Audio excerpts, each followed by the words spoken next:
नमस्कार दोस्तों, EDU study junction पर आपका स्वागत है। मैं लेकर आया हूँ यूपी TGT PGT LT इतिहास के बेहतरीन वन लाइनर क्वेश्चन। तो आइए शुरू करते हैं पहले क्वेश्चन से। अजंता की सबसे प्राचीन गुफा कौन है? गुफा संख्या 16, 17 और 19 सबसे प्राचीन गुफा है। दूसरा, अरुणी उद्दालकम श्वेत केतु के मध्य संवाद किस उपनिषद में मिलता है? छांदोग्य उपनिषद में अरुणी उद्दालकम श्वेत केतु के मध्य संवाद मिलता है। तीसरा, किस उपनिषद में यज्ञ को एक टूटी नौका के समान बताया गया है? मुंडको उपनिषद में यज्ञ को एक टूटी नौका के समान बताया गया है। चौथा, अजंता में मुख्यतः किस धर्म से संबंधित चित्र हैं? बौद्ध धर्म से संबंधित चित्र अजंता की गुफाओं में है। पाँचवां, अजंता की गुफाओं का निर्माण किस शताब्दी में हुआ था? दूसरी शताब्दी ईसा पूर्व से लेकर 7वीं शताब्दी ईस्वी तक अजंता की गुफाओं का निर्माण हुआ था। छठा, अजंता की गुफा कहाँ स्थित है? औरंगाबाद महाराष्ट्र में अजंता की गुफा स्थित है। सातवां, अजंता की गुफाओं में पहले कितनी गुफाओं में चित्र बने थे?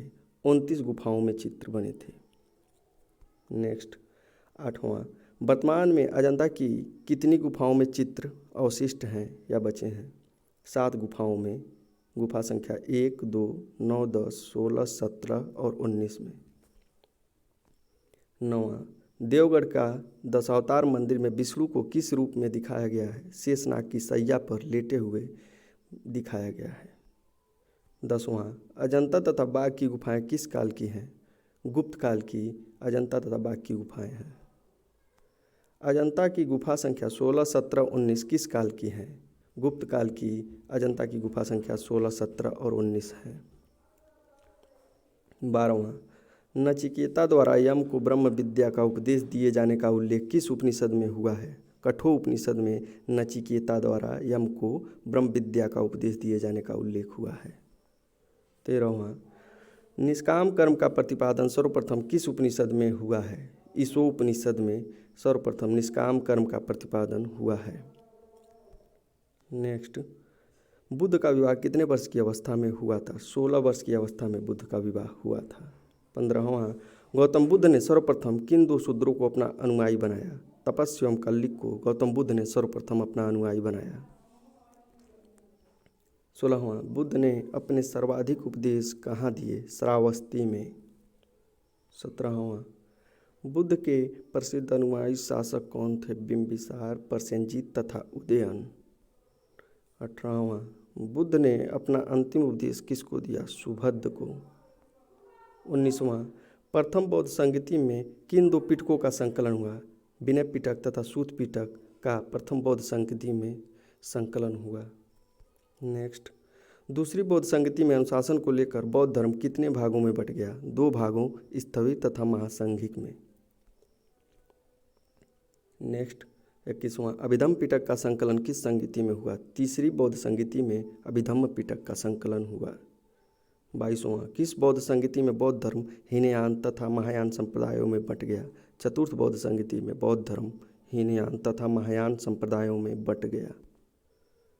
23वां, आजीवक संप्रदाय की स्थापना किसने की थी? मक्खली गोसाल ने आजीवक संप्रदाय की स्थापना की थी। 24वां, बहलोल लोदी अफगानों की किस शाखा से संबंधित था? साहुकेल शाखा से। 25वां, सिकंदर ने आगरा शहर की स्थापना कब की थी? 1504 ईस्वी में सिकंदर ने आगरा शहर की स्थापना की थी। नेक्स्ट, सिकंदर लोदी ने आगरा को कब राजधानी बनाई? 1506 ईस्वी में सिकंदर लोदी ने आगरा को राजधानी बनाई। 27वां, तारीख़ दाऊदी की रचना किसने किया था? अब्दुल्लाह ने तारीख़ दाऊदी की रचना की थी। 28वां, सिकंदर के समय एक आयुर्वेद ग्रंथ का फारसी में फहरंगे सिकंदरी तथा एक संगीत ग्रंथ का लज्जत ए सिकंदरी नाम से अनुवाद हुआ था। 29वां, मुहर्रम तथा तजिया निकालने पर किस शासक ने प्रतिबंध लगा दिया? सिकंदर लोदी ने मुहर्रम तथा तजिया निकालने पर प्रतिबंध लगा दिया। 30वां, बहलोल लोदी ने अपने अमीरों को क्या कहकर बुलाता था? बहलोल लोदी अपने अमीरों को क्या कहकर बुलाता था? मसनद ए अली बहलोल लोदी अपने अमीरों को कहकर बुलाता था। 31वां 1517-18 में घटौली का युद्ध किसके किसके बीच हुआ था? राणा सांगा और इब्राहिम लोदी के बीच घटौली का युद्ध 1517 से 18 ईस्वी तक हुआ। नेक्स्ट 1765 ईस्वी में इलाहाबाद की संधि किसके किसके बीच हुई? शाह आलम द्वितीय एवं क्लाइव के बीच। 33वां अंग्रेजों को बंगाल, बिहार तथा उड़ीसा की दीवानी किस संधि के द्वारा प्राप्त हुई? इलाहाबाद की संधि द्वारा अंग्रेजों को बंगाल, बिहार तथा उड़ीसा की दीवानी प्राप्त हुई। गदर पार्टी के अध्यक्ष कौन थे? सोहन सिंह भखाना गदर पार्टी के अध्यक्ष थे। हाउस ऑफ कॉमन्स का चुनाव लड़ने वाला प्रथम भारतीय कौन था? दादा भाई नौरोजी हाउस ऑफ कॉमन्स का चुनाव लड़ने वाला प्रथम भारतीय थे। 36वां पंजाब में हरियाणा, नाभा तथा जिंद रजवाड़ों की स्थापना किस मिसल द्वारा की गई? फुल्किया मिसल द्वारा पंजाब में हरियाणा, नाभा तथा जिंद रजवाड़ों की स्थापना की गई। 37वां मीरभोज ने कौन सी उपाधि धारण की थी? आदि बराह एवं प्रभास की उपाधि मीरभोज ने धारण की थी। राजशेखर को किन दो शासकों का संरक्षण प्राप्त था? महेंद्रपाल तथा महिपाल का संरक्षण राजशेखर को प्राप्त था। राजशेखर की प्रमुख रचनाएं कौन सी हैं?